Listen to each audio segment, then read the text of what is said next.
Thank you, Sarah. I am so proud to be here to present the first Environmental Leadership Award of the evening to Lisa Jackson. Unfortunately, due to a last-minute conflict, Lisa isn't with us tonight. However, she has recorded a video for us, and I get to tell you why we're honoring her tonight. Now, I think if you were awake at any point during the last few years, you know the name Lisa Jackson. Since 2013, Lisa has served as Apple's Vice President for Environmental Initiatives. But before that, from 2009 to 2013, Lisa was the administrator of the U.S. Environmental Protection Agency, one of the first appointees of President Barack Obama.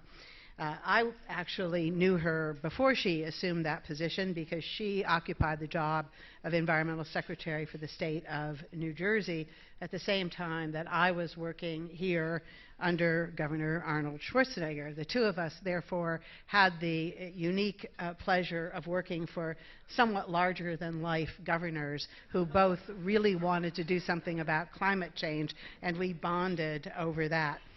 At EPA, Lisa focused on reducing greenhouse gases, protecting air and water quality, preventing exposure to toxic contamination, and expanding outreach to communities on environmental issues. And indeed, I recall that she was a secret, not-so-secret weapon for the Obama administration, probably the most in-demand cabinet secretary of all of them when it came to going out into urban areas, into cities, into communities of color, and talking about what the president was doing. Among her achievements as administrator were rules to limit carbon emissions from power plants for the first time, as well as taking the leadership role in making a deal to make U.S. cars more fuel efficient, which was based on California's air emission standards. Her signature achievement, and indeed something she managed to do within her first few days in office, was to make the endangerment determination called for under the Clean Air Act that greenhouse gas emissions pose a danger to human health. And it was this finding that paved the way for the agency to get into the carbon cutting rules that they're involved with today. So Lisa moves fast, and she moves amazingly effectively.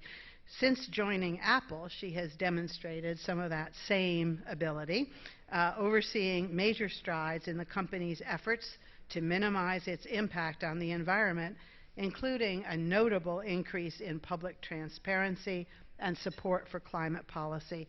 As I think we all are well aware, Apple is a company that's known for the beauty and the success of its products, but its environmental reputation was perhaps lagging a little bit before Lisa joined them, and she has turned that around. This company is now working on some amazing projects, including an announced goal of 100% renewable energy use for itself and its suppliers.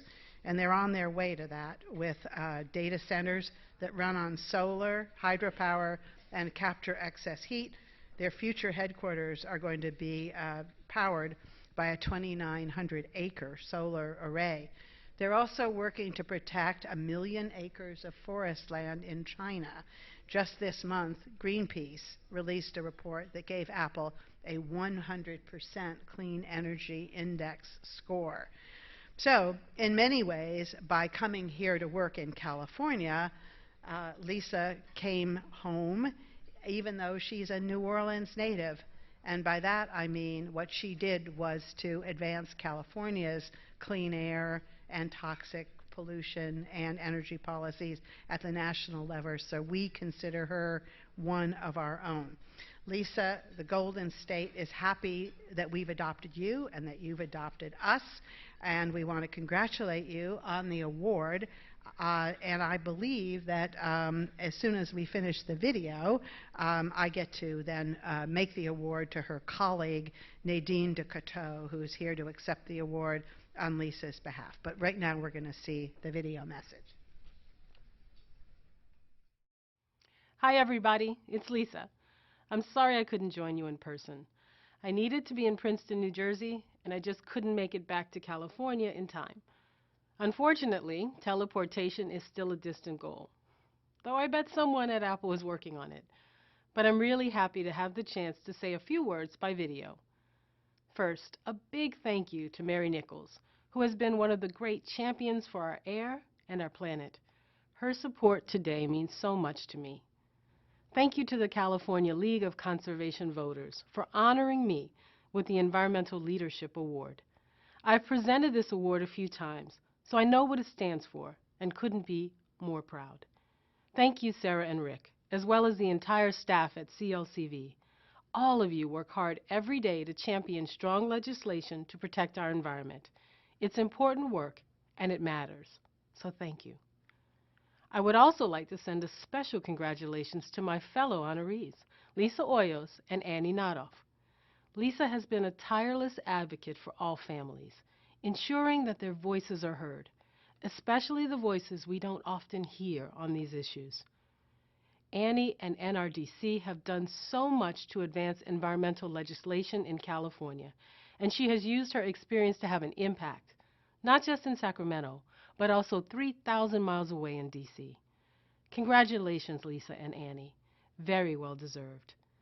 And I would like to take this opportunity to speak briefly on values, because I believe that our values, how we put them into practice through our policies, and our actions, big and small, will ultimately decide our ability to meet the environmental challenges our society faces.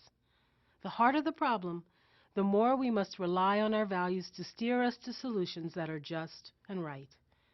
And what could be more just and right than ensuring that our air is safe to breathe, that our water is safe to drink, and that all our children thrive in a healthy environment? I joined Apple just about 2 years ago, after leaving one of the best jobs in the world, leading the EPA under President Obama. But I'm happy to say that not much has changed for me. I'm proud that our work at Apple and our company's focus on sustainability reflects Californians' values and our commitment to our environment, our public health, and our future. At Apple, I'm incredibly fortunate to be able to work with so many people who are dedicated to these values. Values like innovating in not just the products we make, but in how we make them. Removing PVC, BFRs, and other harmful toxins before the rest of the industry. Protecting thousands of acres of working forests, running our data centers and all our U.S. operations on 100% renewable energy, and constantly redefining what's possible as we continue our journey.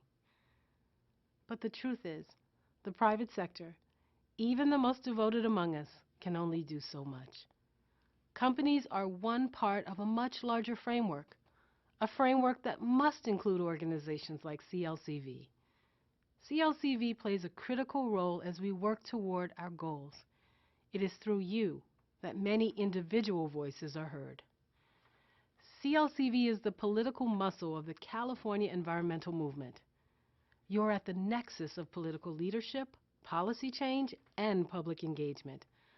I applaud your work and encourage you to keep doing what you're doing. California is the center of innovation, and not just in technology. We Californians are environmental leaders as well. We have proven that there is a better way, a cleaner, healthier way that benefits our open spaces, our families, and yes, our economy. Progressive policies put in place years ago, once dismissed and derided, are now the model, embraced by other states and even other nations. With the United Nations Climate Change Conference in Paris fast approaching, it is worth remembering how important California's climate leadership is to the world. Of course, we still have work to do, but I wake up every day excited to address the challenges and to embrace the opportunities that will lead to a better environment for all of us. I know you share in my excitement, and I look forward to continuing to work with you. Again, thank you for this honor. Best wishes, and next time, I hope to see you in person.